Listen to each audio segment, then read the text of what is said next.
مسلمانوں کی انفرادی اور اجتماعی زندگی میں مسجد ایسا مرکز و محور ہے جہاں عبادات الہی کے ساتھ ساتھ مسلمانوں کے تمام تر مذہبی، اخلاقی، اصلاحی، تعلیمی، ثقافتی و تہذیبی،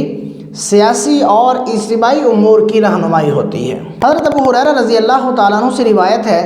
کہ سرکار دو عالم صلی اللہ تعالیٰ علیہ وسلم نے فرمایا، شہروں اور بستیوں میں سے اللہ تعالیٰ کو سب سے زیادہ محبوب مساجد ہیں اور سب سے مبغوض بازار اور منڈیاں ہیں۔ انسانی زندگی کے دو پہلو ہیں، ایک ملکوتی اور روحانی،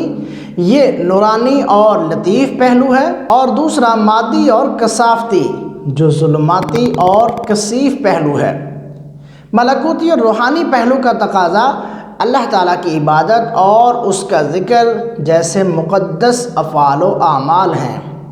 انہی سے اس پہلو کی تربیت و تکمیل ہوتی ہے اور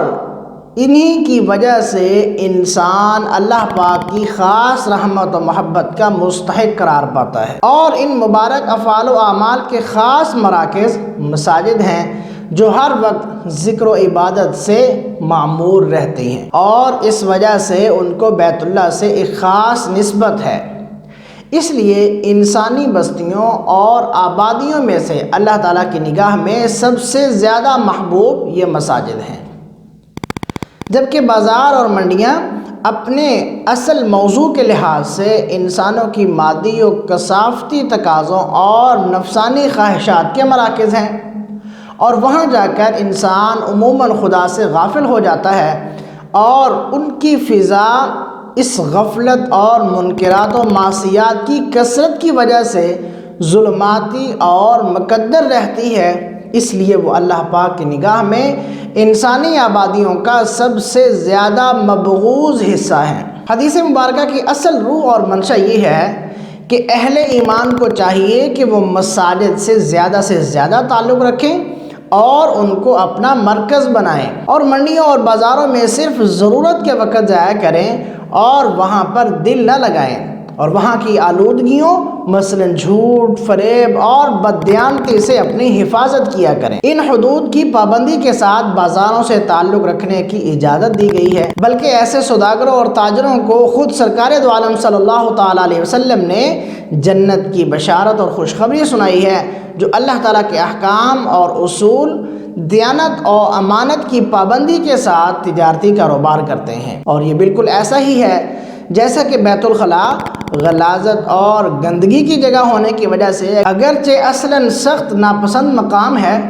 لیکن ضرورت کے وقت اس سے بھی تعلق رکھنا جائز ہے، بلکہ وہاں آنے جانے اور قضاء حاجت میں اگر بندہ اللہ تعالیٰ کے احکام اور سرکار دو عالم صلی اللہ تعالیٰ علیہ وسلم کی ہدایات و سنن کا لحاظ رکھے تو بہت کچھ ثواب کمایا جا سکتا ہے۔ اسلامی شریعت میں اس اجتماعی نظام کا ذریعہ مسجد اور جماعت کو بنایا گیا ہے۔ ذرا سا غور کرنے سے ہر شخص سمجھ سکتا ہے کہ اس امت کی دینی زندگی کی تشکیل و تنظیم اور تربیت و حفاظت میں مسجد و جماعت کا کتنا بڑا دخل ہے۔ اس لیے سرکار دو عالم صلی اللہ تعالیٰ علیہ وسلم نے ایک طرف تو جماعتی نظام کے ساتھ نماز ادا کرنے کی انتہائی تاکید فرمائی اور ترک جماعت پر سخت سے سخت وعیدیں سنائیں، اور دوسری طرف آپ صلی اللہ تعالیٰ علیہ وسلم نے مساجد کی اہمیت پر زور دیا اور کعبۃ اللہ کے بعد بلکہ اس نسبت سے ان کو بھی اللہ کا گھر اور امت کا دینی مرکز بتایا، اور ان کی برکات اور اللہ تعالیٰ کی نگاہ میں ان کی عظمت و محبوبیت بیان فرما کر امت کو ترغیب دی کہ ان کے جسم خواہ کسی وقت کہیں بھی ہوں، لیکن ان کے دل اور ان کی روحوں کا رخ ہر وقت مسجد کی طرف رہے۔ اسی کے ساتھ آپ صلی اللہ تعالیٰ علیہ وسلم نے مساجد کے حقوق اور آداب بھی تعلیم فرمائے۔ حضرت ابو ہریرہ رضی اللہ تعالیٰ عنہ سے روایت ہے کہ آقا کریم صلی اللہ تعالیٰ علیہ وسلم کا فرمان عالی شان ہے کہ 7 قسم کے آدمی ہیں جنہیں اللہ پاک قیامت کے دن اپنی رحمت کے سایہ میں جگہ دیں گے، جب اس کے سایہ رحمت کے سوا کوئی دوسرا سایہ نہ ہوگا۔ ان میں سے ایک وہ مرد مومن ہے جس کا حال یہ ہے کہ مسجد سے باہر جانے کے بعد بھی اس کا دل مسجد ہی کی طرف رہتا ہے، جب تک کہ پھر مسجد میں نہ لوٹ آئے۔ صحابہ اکرام کے دور میں جتنے اہم اعلان، فیصلے، اجلاس ہوا کرتے تھے وہ مسجد میں ہی ہوا کرتے تھے۔ اس سے اندازہ لگایا جا سکتا ہے کہ اس دور میں مسجد کو کیا مقام اور اہمیت حاصل تھی۔ بلا شبہ مساجد اللہ کا گھر اور سکون و راحت کا مرکز ہیں، اور ان میں حاضر ہونے والے اہل ایمان اللہ پاک کے ملاقاتی اور مہمان ہیں۔